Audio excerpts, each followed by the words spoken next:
नमस्कार। Sanskrit online channel पर आप सभी का बहुत बहुत स्वागत है।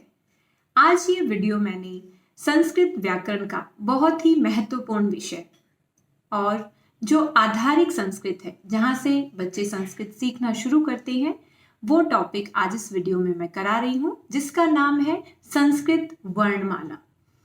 छठी से 8वीं तक के जो विद्यार्थी हैं, उनके लिए संस्कृत एकदम नई भाषा होती है, नया विषय होता है। तो वो इस वीडियो को बहुत ही ध्यान से देखें और 9वीं से 12वीं तक के जो विद्यार्थी संस्कृत व्याकरण से काफी हद तक परिचित हो जाते हैं, अगर उनको भी संस्कृत व्याकरण को समझने में कोई भी समस्या है तो वो भी इस वीडियो को ध्यान से देखें। तो आज का विषय शुरू करते हैं, संस्कृत वर्णमाला। पहले हम संस्कृत वर्णमाला में हम वर्ण की परिभाषा के बारे में जानेंगे कि वर्ण किसे कहते हैं। किसी भी छोटी से छोटी ध्वनि को वर्ण या अक्षर कहते हैं। ठीक है, ये हमने हिंदी में भी पढ़ा है और संस्कृत में भी हम इसको ऐसे ही पढ़ेंगे और समझेंगे। अब आता है वर्ण कितने प्रकार के होते हैं। सबसे पहले जो भी ये वीडियो देख रहे हैं बच्चे, क्योंकि ये बच्चों के लिए मैं वीडियो बना रही हूँ विशेष रूप से और आसान तरीके से आपके लिए वीडियो बनाई जा रही है, तो बहुत ज़्यादा विस्तार से मैं इसमें जो चीज़ों को नहीं रखूँगी, आसानी से समझ में आने वाली बातें आपके लिए मैं पहले बताऊँगी।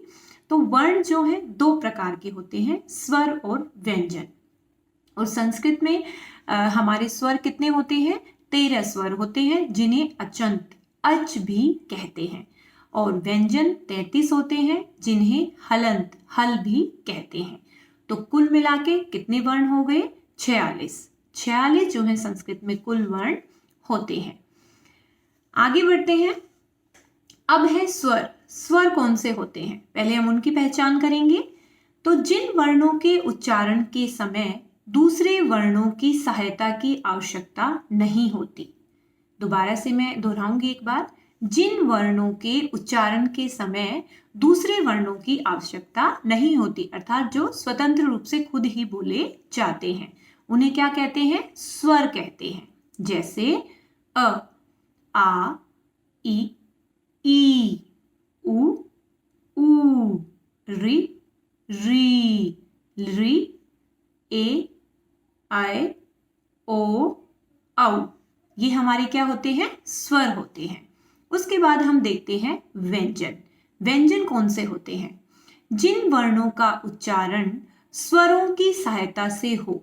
जिन वर्णों का उच्चारण किसकी सहायता से हो? स्वरों की सहायता से हो, अर्थात जिनका उच्चारण स्वतंत्र रूप से नहीं होता है, उन्हें क्या कहते हैं? व्यंजन कहते हैं। आगे मैं आपको एक टेबल के द्वारा व्यंजन दिखा रही हूं। सबसे पहले हमारा क वर्ग, जिसको ये जो 5 वर्ग होते हैं, इनको हम एक नाम से समझ सकते हैं, जैसे क, ख, ग, घ, ण। इनके सबके नीचे क्या लगा हुआ है? हलंत लगा हुआ है। तो ये अपने आप में क्या है? आधे बोले जाते हैं। ये पूरे स्वतंत्र रूप से इनका उच्चारण नहीं किया जाता। जब भी हम इनका उच्चारण करते हैं तो इनमें क्या लगाया जाता है? अ जो है स्वर जो है इनमें जुड़ जाता है, तब हम इनका उच्चारण कर पाते हैं। तो उसके बाद कवर्ग के बाद क्या है? चवर्ग है, टवर्ग है, तवर्ग है, ऐसे ही पवर्ग है, क से लेकर म तक। और उसके बाद य, र, ल, व और श, श, ह।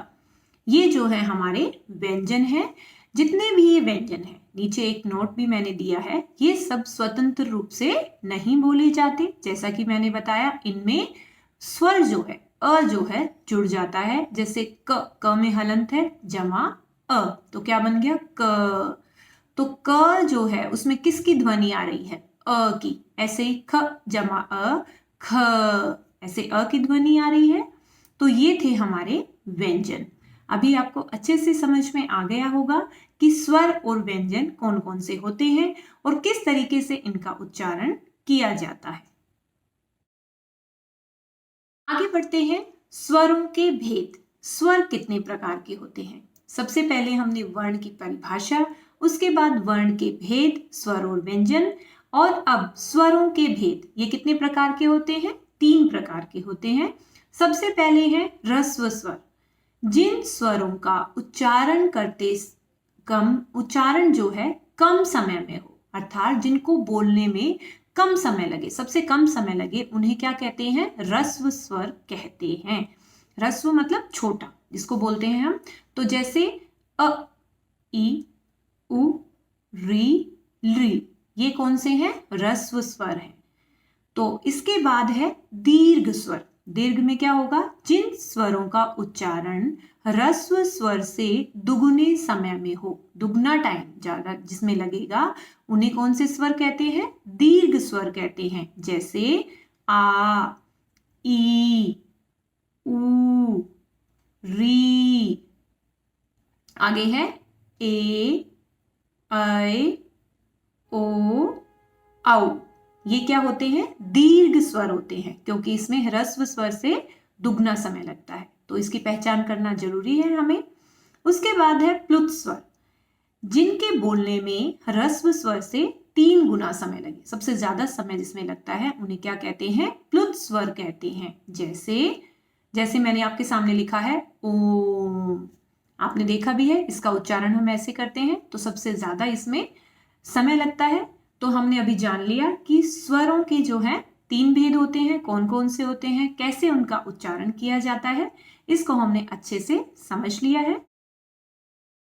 उसके बाद हम देखते हैं व्यंजन के भेद। व्यंजन के कौन कौन से भेद होते हैं? सबसे पहले जो है स्पर्श व्यंजन, वो कौन से होते हैं? क से मै तक व्यंजनों को स्पर्श कहते हैं। जैसे मैंने आपको बताया कवर्ग, चवर्ग, जिसमें 5 का एक वर्ग होता है। तो क से लेकर म तक ये जो 5 वर्ग आए हैं, ये सब क्या होते हैं? स्पर्श व्यंजन कहते हैं इन्हें। उसके बाद है अंतस्थ, य, र, ल, व, इनको क्या कहते हैं? अंतस्थ व्यंजन कहते हैं। और उसके बाद है ऊष्म व्यंजन, ये कौन से होते हैं? श, स, ह को ऊष्म व्यंजन कहते हैं। उसके बाद है हमारा अयोगवाह। अयोगवाह में कौन कौन से आते हैं? अनुस्वार व अनुनासिक, ठीक है। और उसके बाद और विसर्ग, ये जो होते हैं तीनों, इनको क्या कहा जाता है? अयोगवाह कहा जाता है। अनुस्वार व अनुनासिक का चिन्ह भी मैंने आपको दिखाया है, जो बिंदु ऊपर की ओर लगा रहता है। जैसे बच्चे बोल देते हैं कि बिंदु लगा है, तो उसे हमें कैसे बोलना चाहिए? अनुस्वार लगा है। जैसे अनुनासिक। और विसर्ग, जो 2 बिंदी, विशेष रूप से आप संस्कृत भाषा में देखते हो कि 2 बिंदियां लगी होती हैं, उसको क्या उच्चारण किया जाता है? विसर्ग लगाया जाता है। विसर्ग लगा हुआ है, ऐसा उसका उच्चारण करते हैं। तो इस वीडियो में आज हमने देखा वर्ण की परिभाषा, उसके भेद व कैसे उनका उच्चारण किया जाता है, उन सब के बारे में अच्छे से समझा और जाना। आशा करती हूँ बच्चों आपको ये समझ में आ गया होगा। फिर भी आपके कोई प्रश्न हो तो आप पूछ सकते हैं। और इससे आगे वाली भी जो वीडियो होंगी, बहुत ही आसान और छोटे बच्चों के लिए कम समय में समझ में आने वाली वीडियोस जो है आपके लिए बनाई जाएंगी। जितनी भी आपकी मुख्य व्याकरण है 6ठी से 8वीं की, वो सारी वीडियोस जो है आप इस चैनल पर देख पाएंगे।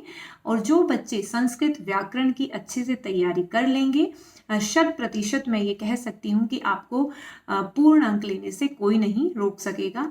जितने भी पाठ होंगे आपके, वो भी आप अच्छे से पढ़ पाएंगे व कर पाएंगे। उनका अभ्यास भी आप अपने आप से कर पाएंगे अगर संस्कृत व्याकरण आप अच्छे से समझ लेंगे। तो अगली वीडियो जल्दी ही आपके साथ में शेयर करूंगी। सभी बच्चे इस चैनल को सब्सक्राइब कर लें, क्योंकि 9वीं और 10वीं का पूरा सिलेबस कंप्लीट हो गया है और अभी छोटी कक्षाओं की भी सारी वीडियोस मैं आपके सामने लेकर आऊंगी। आप सभी का इस वीडियो को देखने के लिए बहुत बहुत धन्यवाद।